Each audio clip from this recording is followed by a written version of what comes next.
Hello, I'm Alex Gill with Anime on Location, and we are here at Colossalcon 2013 with Billy West. What a place. It's huge. It's like a prison colony. And that's why they call it Colossal. How did you first get started in the world of entertainment, Billy? When I was a little kid, it was probably Elvis Presley I used to listen to on the radio, and when I heard Blue Suede Shoes on the radio, I would wear my dad's rain shoes and jump up and down on the bed and scream like Elvis and sing like Elvis. You know, I was probably about 4 or 5. And then I learned to play trumpet when I was 10, and then a little after that I found a guitar in the house and started playing that and singing. And I had my first band in '66, and they took away my spandex license in '78. And so I got into radio, sort of comedy type stuff, and I spent a lot of time in radio. It was great because it was old FM radio, and we were pretty much allowed to do whatever we wanted. This program director had faith in our craziness, that it could be a good kind of craziness, you know, for commercials and stuff. And then I moved to New York, and I worked with the Howard Stern show for a few years. That was a good experience, and then I just decided I was going to audition for big stuff. You know, like go on auditions for cartoons and commercials and that. And I got 1991, I think it was, they were auditioning for Ren and Stimpy and Doug, and I got both of them on Nickelodeon. Ren and Stimpy was like, "Hey, Ren, will you button me?" "Will you shut up, you fool? I shall kill you." And then, Oh, hi, everybody. This is Doug Funny, a painfully average 11-and-a-half-year-old. And this is my dog, Porkchop. And, here comes Roger. "Hey, loser. What are you doing, loser? You don't like it? Vote for this."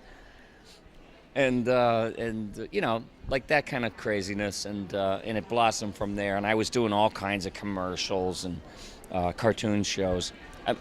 I looked at this resume that somebody put together, and it's insane. I guess it's because I've been around so long that it's tough to get through, and it's incomplete, the ones I've seen. I just can't remember the other stuff that I did. Yeah. It's a very long repertoire. Did your early work in radio help get your voice acting career fueled and on the road? Absolutely, because there was nobody that did what you did, and you got thrown right into the action. And you know, the morning shows always needed somebody that could come in and do like characters or impressions or voices. And I used to produce my own stuff. I was a producer. There's no producer school. Someone throws you in a room and there's the equipment, and it's like, okay, gas on the right, brake on the left. Good luck and have fun. All right. How was your experience working as a writer on the Howard Stern show? Well, I wasn't exactly a writer. I was an idea man. And I would come up with ideas for stuff. And it was Jackie Martling and Fred Norris were doing a lot of writing. I was contributing. I was outputting like crazy while they were working and while we were all working. The thing is like when Jackie wrote stuff, he would facilitate me if I was in character. He'd pass me little notes and stuff. But the thing is everybody's like, "Oh, Billy's no good, you know, Jackie wrote everything he said." Well, I defy anybody on this planet to take those very same words and do what I did with them, you know. Go ahead, try it. All right. Were there any added pressures with voicing Bugs Bunny and Elmer Fudd on Space Jam? I know you're a big fan of Mel Blanc, so... Oh, I was absolutely a fan of Mel Blanc's. I met him once. Oh, really? Yeah, it was just an unreal experience. You know, this guy was my big hero. And in Space Jam, when I was doing Bugs, everybody that walked by would stop in and go, "Oh, he sounds too Jewish." "All right, thank you." You know, and then somebody else would come by and go, "He needs to be more Brooklyn. He needs to be more tough and wise-assy." And I said, "Okay, thank you. Under advisement," you know. And it's like, shut up. And just did what the director wanted. And I got to work with Michael Jordan, too, Doc. The closest thing to a religious figure that we have. All right. What are some of the differences between working in animation, working in video games, working in all of the different mediums of acting that you have been a part of? My favorite, would you say? If you have a favorite. A favorite, It's all good to me because I'm a journeyman, you know. I have immigrant mentality. It's like I'll keep working at anything until they tell me don't come in anymore. Yeah. All right. How fun was it working on the voice of Stimpy in Ren and Stimpy? It was a lot of fun because it was based on something that was very precious to me, which was the Three Stooges. You know, they were like saints to me. Like, you know, I'd come in and pray to St. Curly, and you know, that was nuts over them. And I try to bring a little of that craziness to almost everything I've ever done.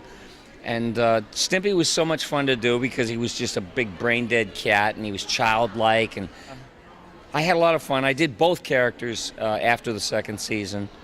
Originally, I did Stimpy, but I was originally supposed to do both voices, and then John Cristofalusi decided he was going to do Ren, and that's how that happened. But I had a lot of fun, but there was an awful lot of turbulence going on there. There's a new book out, if I can plug it for a friend of mine. Absolutely. There's the unofficial Ren and Stimpy story. And it's like a thick book. I mean, this guy turned out to be a really great writer, and he knew more about us than we did. And he talked to everybody and interviewed anybody and everybody who had something to do with that show. And it's wild and woolly, and it's true because I was there. Yeah. All right. Currently, you're known for Philip J. Fry on Futurama. Uh-huh. And it's going into its final season. If I Yes. remember. Yeah. What's it been like working on this series and finally, closing everything together? Oh, bittersweet because I think this is the best season that we've ever done, the one that's going to premiere this month. And I knew where I was going every week for 11 years or so. And now it's all different, and I don't see the same people, and I have separation anxiety. I miss working with the people I worked with. All the voice people, they're spectacular as people and as talents, you know. All right. Are there any other current upcoming titles that you can talk about, non-disclosure agreements aside? Well, there's a project for Disney that I've been doing called the 7D, and that's a new take on the Seven Dwarves. And I play Bashful, except he's not so bashful. He's like out of his mind, or yeah. You know, I walk the line. He's between him turning red and him going crazy. You know, yeah. I had to bring something to it. All right. Do you have any final words to get out to the fans watching? Is the final word, mwah, goodbye. Billy West, thank you so much for your time. It's been a pleasure. Thank you very much.